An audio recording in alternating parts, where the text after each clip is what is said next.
Jorge Luis Borges's The Library of Babel, first published in 1941 in his collection Ficciones, is one of the most intellectually rich and enigmatic short stories in 20th-century literature. Set in a universe structured as a vast and infinite library, the story functions as an allegory for the pursuit of knowledge, the limitations of language, and the metaphysical structure of reality. Written in a quasi-scientific tone, the story mimics the style of an academic essay or philosophical treatise. It presents a first-person narrator describing the nature of the library and the existential conditions of its inhabitants. While its plot is minimal, its ideas are vast, combining metaphysics, epistemology, mathematics, and theology in a stunningly compact narrative. The universe as a library. The story begins with the assertion that the universe is a library. More precisely, the universe is the library, composed of an infinite series of hexagonal galleries that extend endlessly in all directions.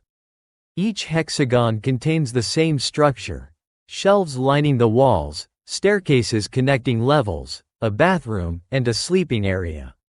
The narrator asserts that no one has ever seen the entire library, but its geometry and uniformity are accepted as axiomatic. Each book within the library contains exactly 410 pages, with 40 lines per page and 80 characters per line. The books are made up of a random sequence of letters, spaces, and punctuation. However, the alphabet is limited to 25 orthographic symbols, including the space. The contents of the library.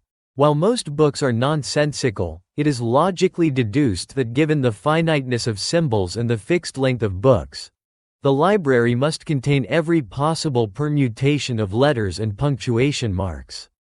Therefore, it contains all existing texts, all possible variations of those texts, with errors, typos, or alternate punctuation, all possible books that could ever be written, all books that are meaningless, all accurate histories, false ones, and everything in between. This includes the true autobiography of every person, the explanation of the universe, and even a book that catalogs all other books. The inhabitants and their despair. The narrator describes the inhabitants of the library as wanderers who spend their lives searching for meaning. Some hope to find a book that reveals the purpose of the library, or the Crimson Hexagon, which supposedly contains a perfect, divine book.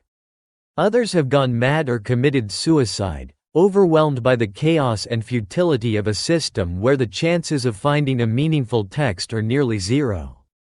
Over time, cults have formed. Some venerate a mythical man of the book, who is believed to have read the one true book.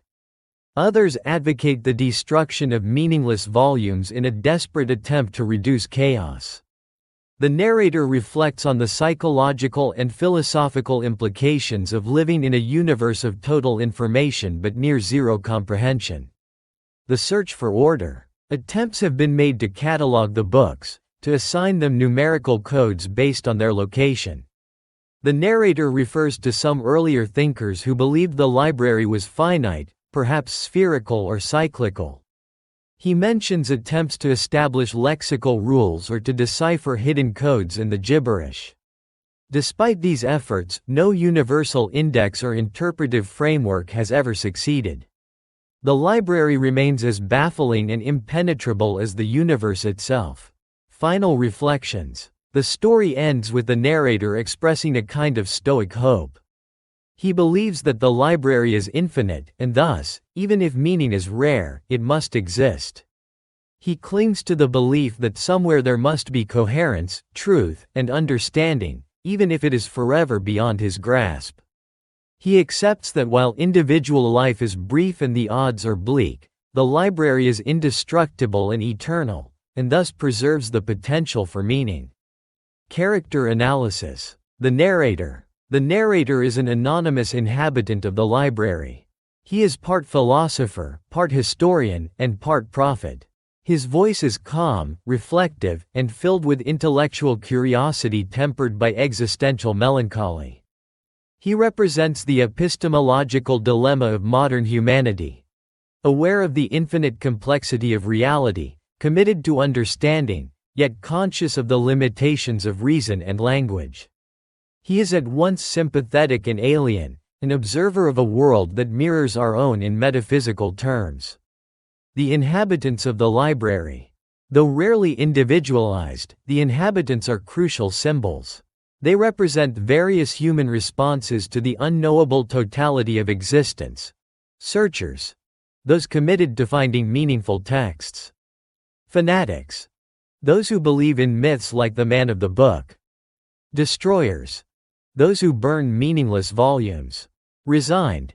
Those who accept the futility and live without hope. These characters are allegories of intellectual humanity, mirroring scholars, scientists, mystics, and skeptics. Major themes. 1. Infinity and the universe. The central conceit of the story, that the universe is an infinite library, functions as a metaphysical metaphor. It raises questions about the nature of infinity, order, and chaos. The idea that all possible texts exist echoes concepts in combinatorics and information theory. Borges draws on the paradox of infinite possibility. While everything exists, that very abundance renders meaningful discovery nearly impossible. The universe becomes a labyrinth of data without interpretation. 2. Knowledge and meaning. The story questions the nature of knowledge and understanding. In a library that contains everything, the line between truth and falsehood collapses. Without context or a guiding framework, data becomes indistinguishable from noise. This reflects modern anxieties about information overload and epistemological skepticism. How do we know what we know?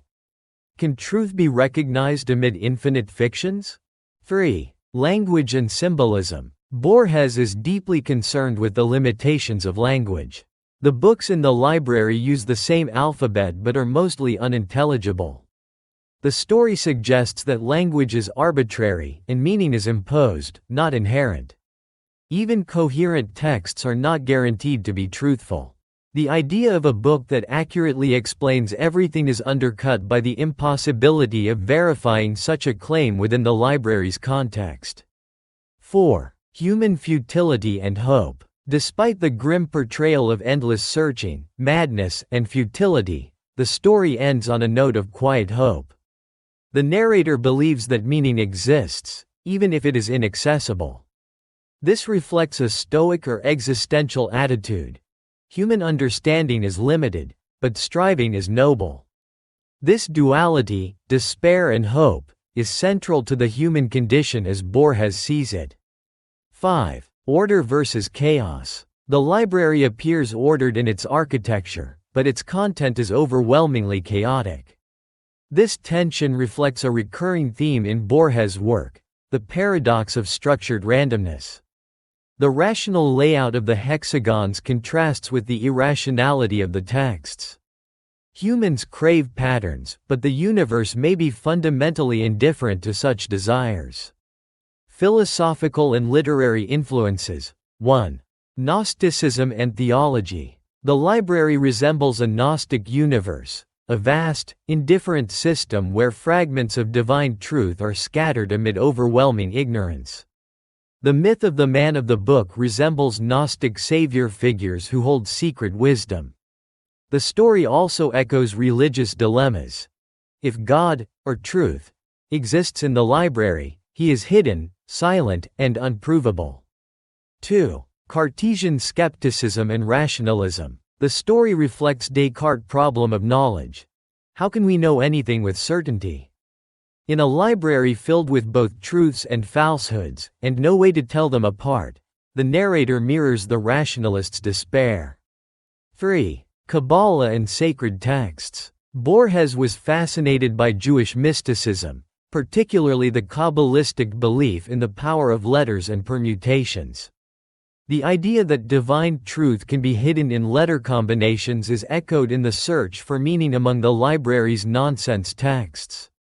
4. Labyrinths and infinite regress. The library is one of Borges' many metaphysical labyrinths, representing a system that folds upon itself infinitely.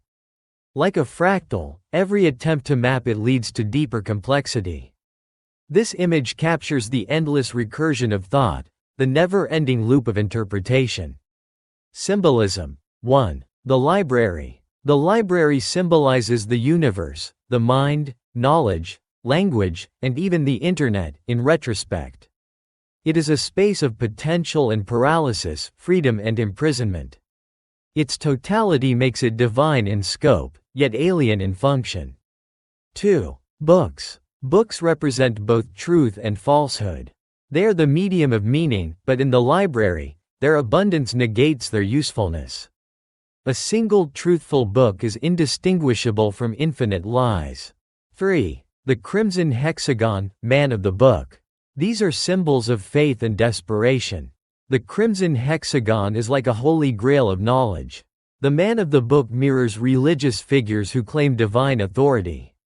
Both embody the human need to impose narrative and meaning onto chaos. Structure and style. Borges's style in this story is precise, detached, and erudite. It mimics scholarly writing, complete with invented sources and philosophical references. This pseudo-academic voice lends credibility to the absurd premise, making the fiction more immersive and thought-provoking. The tone is serene and melancholic, echoing the narrator's resigned wisdom. Borges avoids traditional plot and character arcs, focusing instead on conceptual architecture.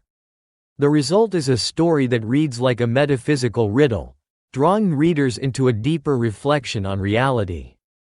Contemporary relevance. Though written in 1941, The Library of Babel anticipates the digital age. The Internet, with its endless archives of information, truths, lies, nonsense, and genius, mirrors Borges's vision.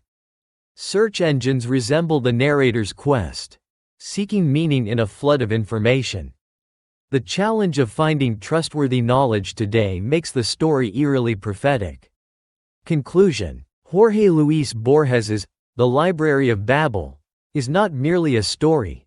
It is a philosophical puzzle, a parable, and a mirror of the human mind. Through the metaphor of an infinite library, Borges explores the limits of language, the structure of knowledge, and the human craving for meaning in an indifferent cosmos. Its beauty lies in its paradoxes. That total knowledge can be indistinguishable from ignorance. That language can both reveal and obscure. That order can coexist with chaos.